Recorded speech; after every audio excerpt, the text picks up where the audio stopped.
क्या किसी ने भी सोचा होगा कि कोई अपनी ही बहू का कन्यादान भी कर सकता है? एक अनोखा कन्यादान। हाँ हेलो। हाँ चाची, कैसे हो आप लोग? हम ठीक हैं रिया। तुम्हारे लिए एक सरप्राइज न्यूज़ है। मैंने अभी नहीं बताऊंगी, कल परसों तक तुम्हारे पास कार्ड पहुंच जाएगा।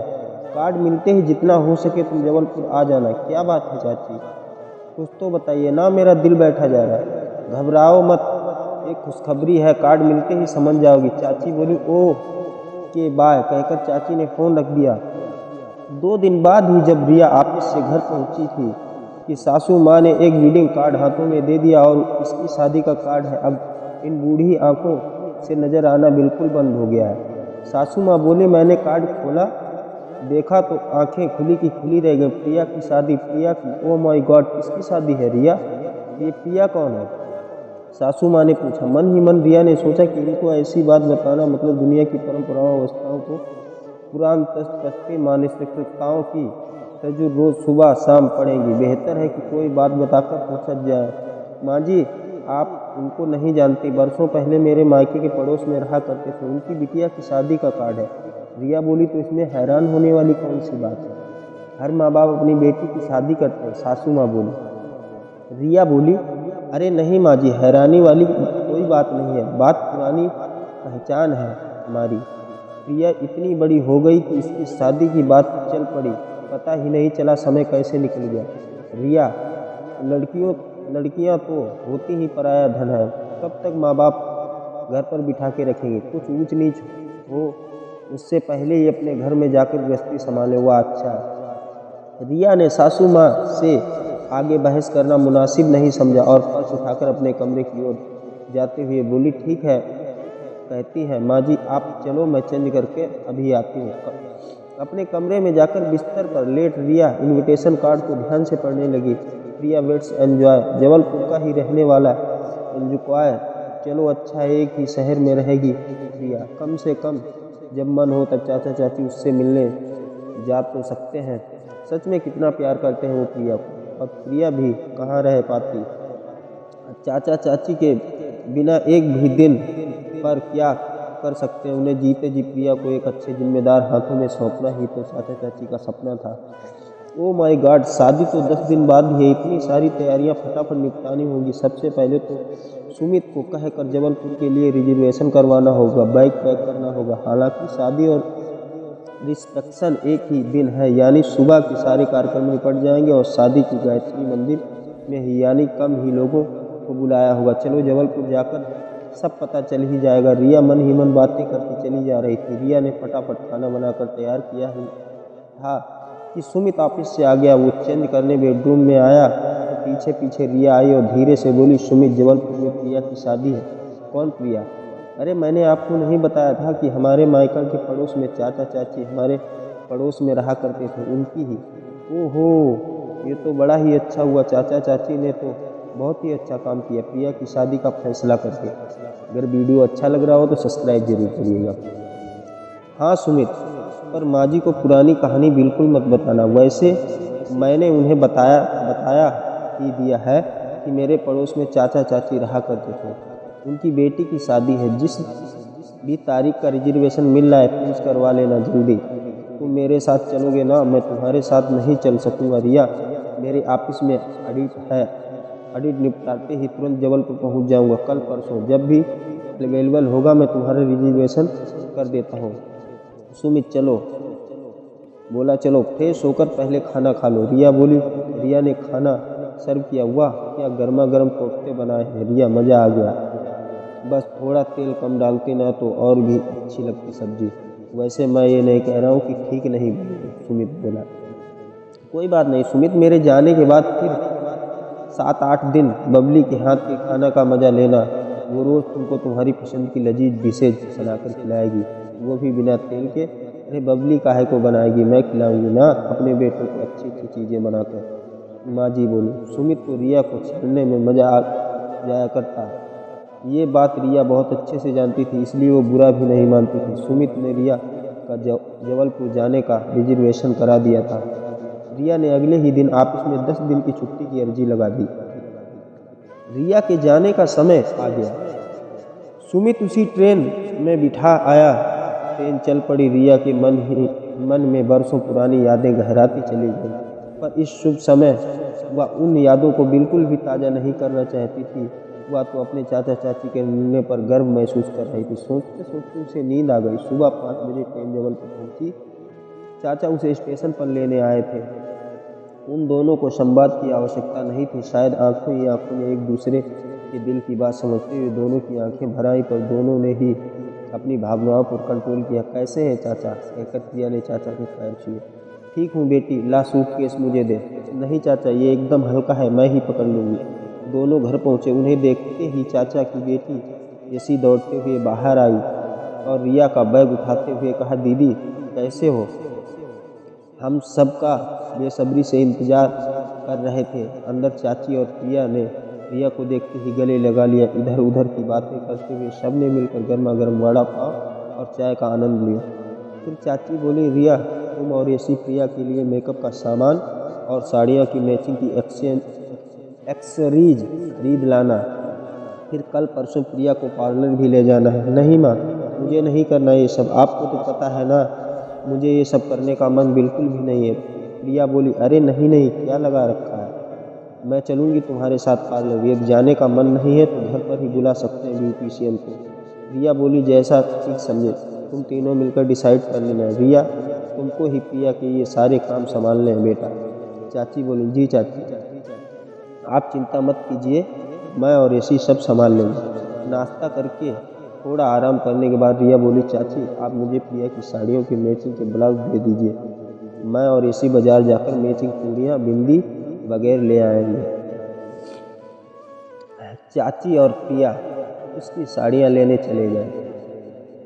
प्रिया पूरे घर में घूम घूम कर कुछ खोजने की कोशिश कर रही थी, पर पुरानी स्मृतियों के सारे चिन्ह चाचा चाची ने निपुण कलाकार की तरह ठीक उसी तरह मिटा दिए थे, जिस तरह एक कुशल चित्रकार अपनी पुरानी पेंटिंग को रंगीले खूबसूरत इंद्रधनुषी रंगों में सजाकर पुराने दाग धब्बों को मिटाकर एकदम नए रूप में प्रस्तुत करता है।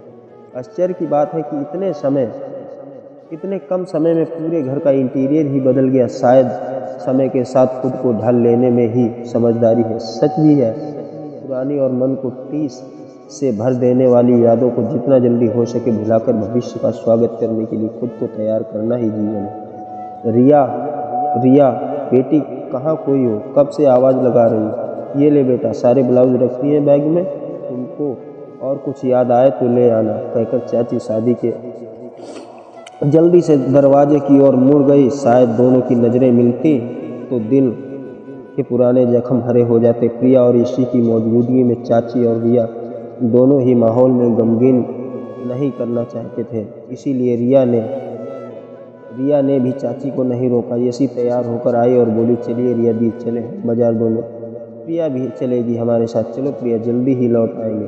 क्यों चाची, ले जाए ना प्रिया को भी? नहीं दीदी, मेरा जी नहीं कर रहा है जाने का। प्रिया बोली, अरे क्या करोगी, घर पर जाओ, तुम भी रिया के साथ लौटते में जो मन करे खा लेना। तुम तीनों बड़े फव्वारे के पास कमानिया गेट पर बड़कुल की खोवे की जलेबी मिलती है, खाकर आना। लेकर भी अरे चलना प्रिया, जल्दी चेंज करके आना। यशी बोली। तैयार होकर तीनों ऑटो में चूड़ियाँ गले पहुंची। वहां दुकान पर रिया और यशी प्रिया की चूड़ी का सेट बनवा रही थी। प्रिया निर्विकार सी पास रखी कुर्सी पर बैठी न जाने किन ख्यालों में गुमसुम बैठी थी। अरे इधर आना प्रिया, देखिए धनी रंग की चूड़ियाँ तेरे हाथों पर खूब सजेंगी। रिया बोली, दीदी आप पसंद कर लीजिए, आप जो लेंगी मैं पहन लूँगी। प्रिया बोली, अच्छा मुझे पहन के दिखा अपने हाथों में मेरी मनपसंद रानी कलर की चूड़ियाँ। यशी बोली। यशी और प्रिया को खुश करने के लिए भारी मन प्रिया हाथों में चूड़ियाँ पहनते दिखी। मोटे मोटे खरीदने करते तीनों कमानिया गेट के पास बड़कुल की दुकान से 1 किलो खोवे की जलेबी पैक करा के लाडगंज थाने के थोड़ा आगे आई। CS में जाती है, क्या खाओगी प्रिया? रिया पूछती है। दी कुछ भी मंगा लीजिए, वैसे मुझे ज़्यादा भूख नहीं लगी है। देखो प्रिया, मैं चाचा चाची के सामने तुमको कुछ नहीं कह सकती थी, पर तुम पर आना अधिकार समझते हुए मैं तुमसे एक बात कहना चाहती हूँ, ये तुम्हें बुरा ना मानो तो रिया बोलूँ, अरे दीदी, आप कैसी बात कर रहे हो, आप मेरे लिए बड़ी बहन से बढ़कर हो, बोलिए ना, आप क्या कहना चाहते हो। प्रिया बोली, प्रिया बीती का ही विसार दे, ये हम सब जानते हैं, जो बात हमारे वश में नहीं उसे याद करके अपने भविष्य को खराब या दुखदाई करना कहाँ की समझदारी है। चाचा चाची ने देखा कैसे दिल पर पत्थर रखकर खुद को संभाला, बस और बस तुम्हारी खातिर ये सब बहुत अच्छी तरह जानते हैं। हाँ दीदी मैं जानती हूँ, पर क्या करूँ, दिल पर जोर नहीं चलता मेरा, चलाना पड़ेगा। प्रिया बस तुम खुश रहो, हंसती रहोगी तो फिर चाचा चाची भी खुश रहेंगे ना। अपनी आंखों की कोरों से बहते आंसू पोंछने की नाकाम कोशिश करती रही। प्रिया बोली, दीदी आज बस एक बार रोने लेने दो दीदी, बस एक बार। प्रिया बोली। उसके हाथों में थमी ऐसी और रिया की आंखों से भी झरझर पानी बहने लगा। रिया ने जल्द ही खुद को संभाला, फिर दोनों को वॉश बेसन में मुंह धोकर आने को कहा और फिर मसाला डोसा, कटलेट और इडली ऑर्डर किया। खाते खाते रिया बोली, अब हमसे किसी के भी चेहरे पर उदासी नहीं दिखनी चाहिए, सब खुश रहेंगे और शादी को भी एंजॉय करेंगे। ओके ओके, यशी बोली। हाँ दीदी आप सही कहती हो, मैं भी खुश रहूँगी। प्रिया भी बोली। काफ़ी पीकर तीनों ऑटो से घर की ओर चल पड़ी। चाची हम सबको खुश देखकर बहुत प्रसन्न हो गई।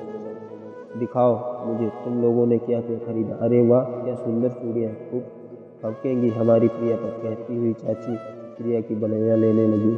भावविकोशोर होकर प्रिया ने उनको गले ही लगा लिया। तीव्र गति से समुद्र में उठते सैलाब की तरह आंखों के कोरों के बाहर बह निकलने के अतुट आंसुओं की बड़ी ही मशक्कत से थामे रख प्रिया ने हंसते हुए माँ के हाथों को अपने हाथ में थामते हुए कहा, माँ मैं कितनी किस्मत वाली हूँ कि मुझे आप जैसी माँ मिली। नहीं बेटी, हम किस्मत वाले हैं कि तुम जैसी बेटी मिली हमें, चांद का टुकड़ा हमारी प्रिया। यूं ही मुस्कुराती रहना बेटी, तुमको खुश देखकर दिल को तसल्ली मिलती है। बस भी करो ये माँ बेटी का प्यार, हम दोनों भी हैं घर में। ये रिया का हाथ थामकर मम्मी के पास आते हुए बोली। चारों मिलकर हंसी ठिठोली करने लगे।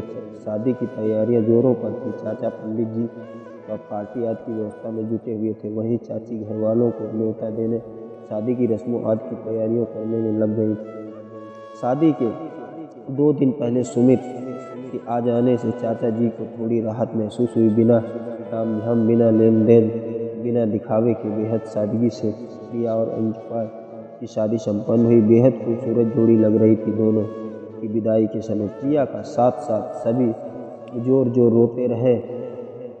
सबके दिल की हर एक धड़कन प्रिया और अंगिश की उस वैवाहिक जीवन के लिए ईश्वर से दुआएं मांग रही थी।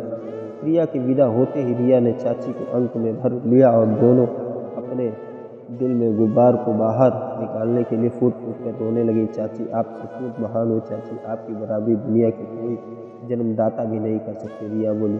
अरे कोई महान नहीं है बेटी, हम दोनों से दिल से प्रिया को बेटी माना, यशी के बराबर ही प्यार किया। प्रिया चाची बोली।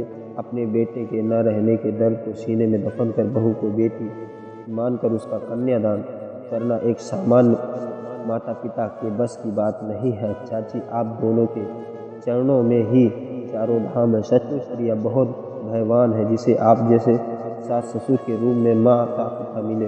रिया ने कहा। हमारा बेटा नहीं रहा, इससे प्रिया का क्या दोष, फिर हमारी ज़िंदगी का क्या भरोसा, आज है कल नहीं।